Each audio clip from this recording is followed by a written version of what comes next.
Alrighty, so we're going to walk through here how we can start to develop a YouTube channel and how to Okay. upload video to YouTube. So basically, YouTube is linked to your Gmail account. So you log in with whatever Gmail email that you have associated with your business that you would like to have this YouTube channel through. And then the different things that you do on YouTube when you're logged into that, whether you're creating different playlists and things like that.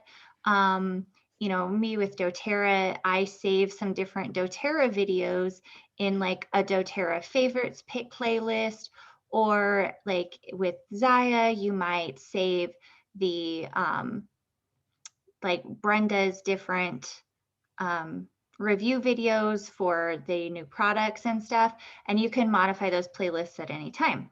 And then you can also create your own depending on what you want to do, but in just the basics of doing your own videos and things. But yeah, anyways, so here in the corner, this is where you can switch your account and things. And kind of toggle between if you're not logged into the correct one, Okay. to the correct email. And so then you can go to your channel and you can see different things. And there's several different customizations that you can do here. And I need to do some work on this as well. So you can change this banner. You can change the little links here for your Facebook or Instagram, or your links to your website, business website, things like that. And like you can see your different playlists and videos. And so videos is all the videos you've ever done. The playlists are the playlists that you can create, and I'll show you how to automatically do that when you're creating your video. And different channels that you've subscribed to as well. So and then here in the home, you can also customize with like feature a specific series or a specific video. But we'll just go with creating the video right now. You can go to your channel, and this little create button here with the little video thing, that's there whether you are on your channel or you just clicked on youtube.com. As long as you're logged into the right thing, like that's Can you there. move your face? Oh, not really. Okay. I will try. Can you see it now? No, it's sticking to the top. Ah, dang. Because I moved you. But it's like, maybe I can move you. There we go. Okay, bye-bye, Lisa. I moved you. oh, okay. Okay. You've been moved. Okay. So this little, it looks like a little camera with a plus sign. Yes. And that's how you would add a video. So you literally just click on that, upload video, and then you can either select file or drag and drop. So when you finish a Zoom video, you have the option, when you're recording it, you have the option of either recording to your computer or recording to the cloud.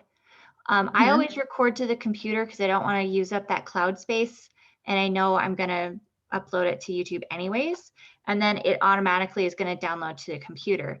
And just with that, you want to make sure you know where it gets downloaded to.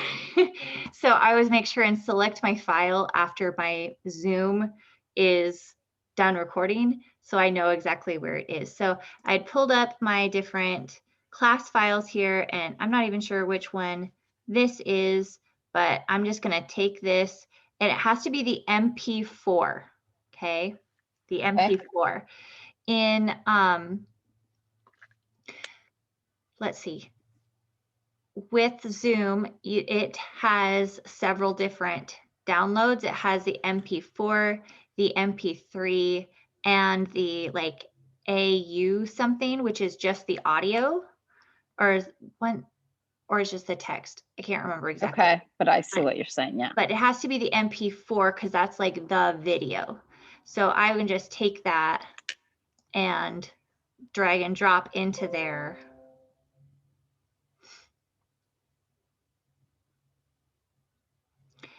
And it's going to upload.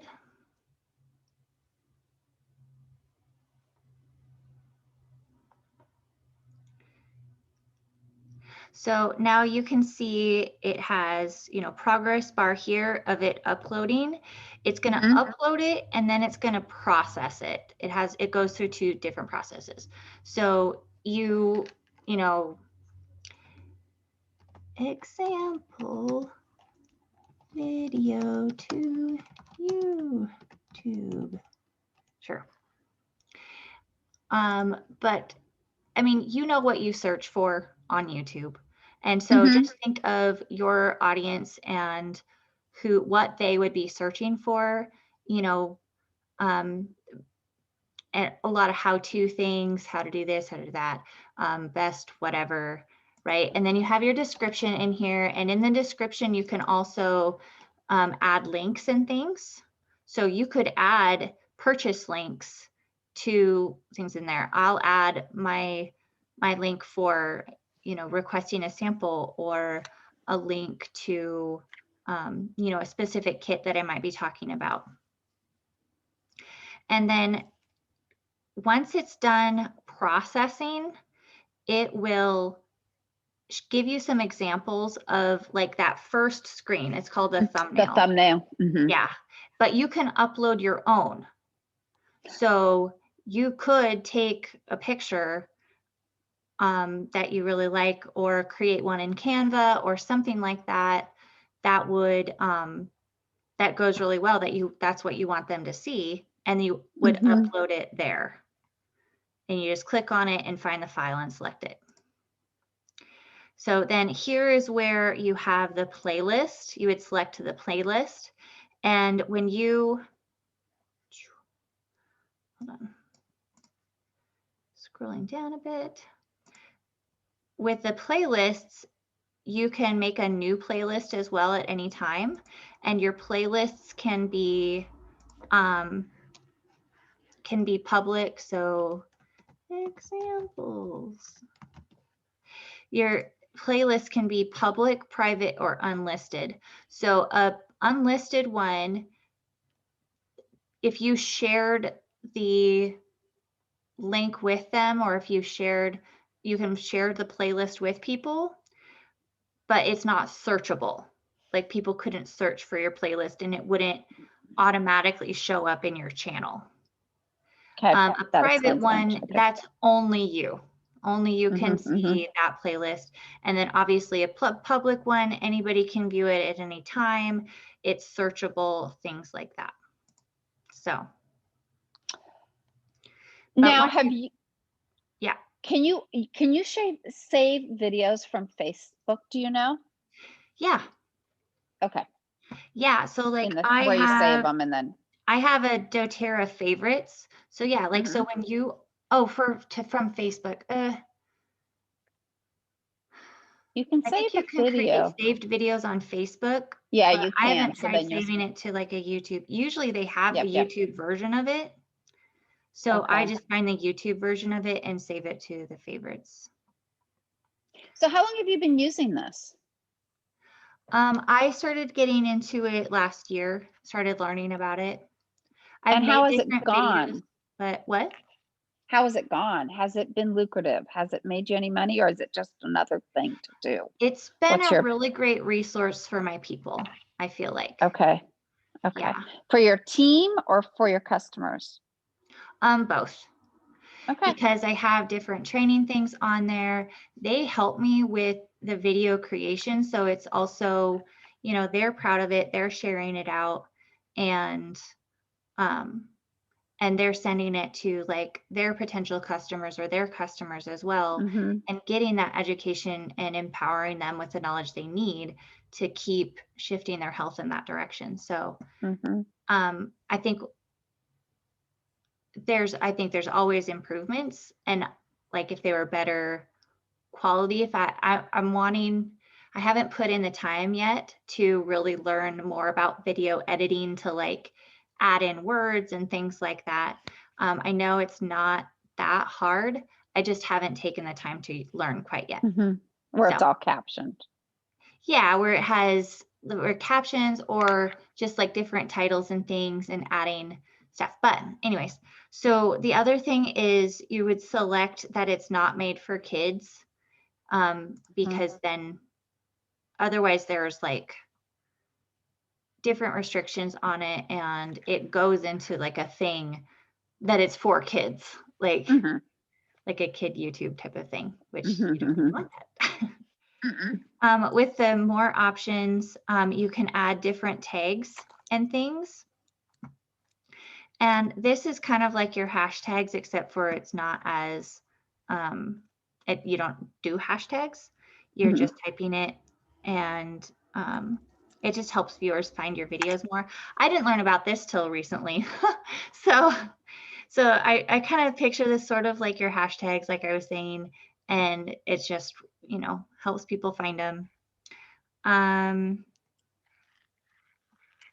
Yeah, anywho, categories and things like that. Let's see here. Once you're done with that, these different video elements, you can't do it till it's all the way done. And then the last part is visibility, and this is similar to your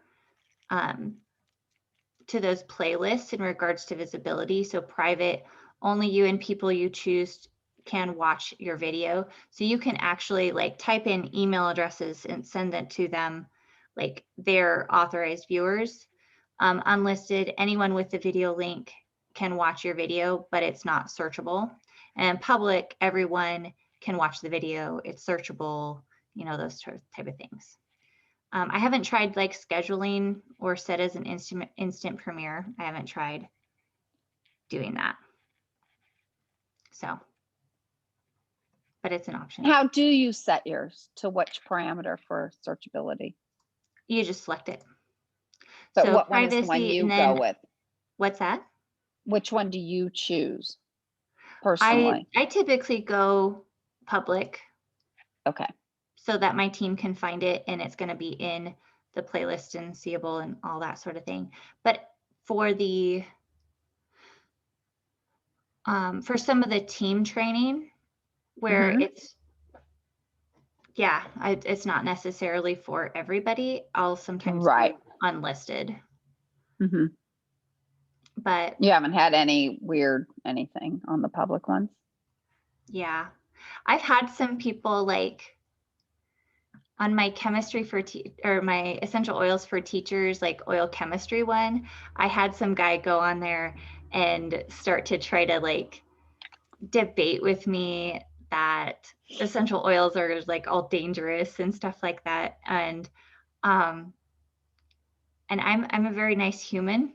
And so I was trying to understand his reasoning, understand his, the evidence that he had, and asked for different evidence of where he came to these conclusions and such, and read through whatever he sent very thoroughly. But then I would also send him different evidence that he would then clearly not read at all. So eventually I was like, can you please explain to me the purpose of your comments on this? Because I thought you wanted to understand my perspective and have a discussion, but it seems like you're just wanting to argue. So can you explain to me your purpose? And then he stopped commenting. Of course, because that's how people are on Facebook and social media. They just, until somebody calls them out. Like on platforms like this, whether it's Facebook or YouTube or anything, in regards to their algorithms, there's really no such thing as bad publicity. Like, go ahead, comment on my videos, be snarky, sure, whatever. It just raises my visibility. Right. Yeah, right. So I'm cool with that. So yeah, so then you would just push publish and it would go into there, but I'm not going to. Okay, yeah, no, don't. Okay. Does that all make sense? Oh yeah, very straightforward. Yeah, it's pretty, again, straightforward. I'll show you this. So once your video, so like this is the list of all the videos that I have on here, and you can quickly change the visibility of them. So that's nice. And then there is an edit. There's some editing on there. So you can go back and you can change your things, yes. But you can also add things like end screens, which my end screen has like a subscription button, and then I chose specific videos.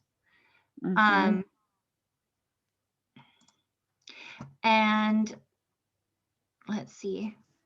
And then in the actual editor, and you can look up some different videos on this. The one thing with live videos is sometimes there's like waiting around for people to like get on, or you might have an oopsie in the middle of your video, or there's a continued discussion afterwards that you don't really want to have in your YouTube video. So then there's a trim feature. So, and I would just look up a video on that. It's pretty self-explanatory. Yeah, it just, but you can just trim the end of that real quick. And it takes a while to then process after you do the trimming. But in the meantime, your original version is still viewable. And you can, I mean, I'm sure you can trim segments in the middle too, because I can't tell you how many YouTube videos I've watched where I can tell they do. Yeah.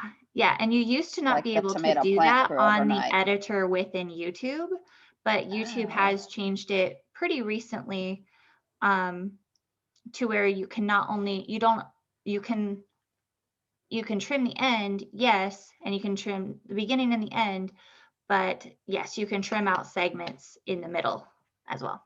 It looks very straightforward. Yeah. So I have to be careful that I don't just be like, oh, I could do this and it's a busy tool, but it's actually going to be useful, because it's easy to go down that tech. Oh, this is cool, I'll create this, but then how am I going to utilize it? Yeah. What does that, whether it's income for IPA or not? Yeah, because like you might send Brenda's review video to somebody, but that doesn't have your link on it, you know. But you could make a quick little review videos for your stuff, and right in the description have a purchase link. Interesting. Yeah, definitely. Seems like this could be more useful than a website. That's, you know, because like my upline this morning in our coffee chat was like, I want to create a website, you know, out so that it's more professional than my just sharing my Zaya website to somebody, you know, that's not on Facebook or something. But I just think those kind of don't have.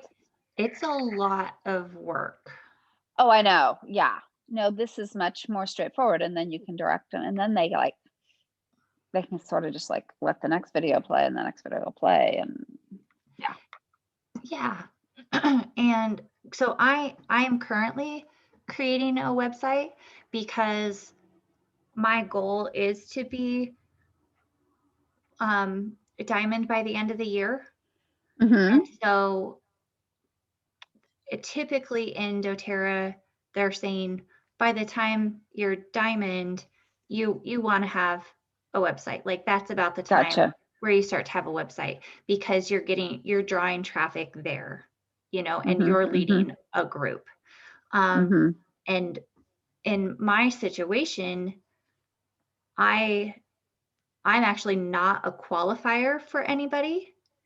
And so like my next person is like a double diamond who's actually doing the business, and she's mentoring me and everything, but her organization is so huge. My organization needs somebody other than her. And so although I'm not a diamond, I feel like I need to step into that position. So, because I'm going to be that anyways, like, so yeah. Cool. Okay. I will stop the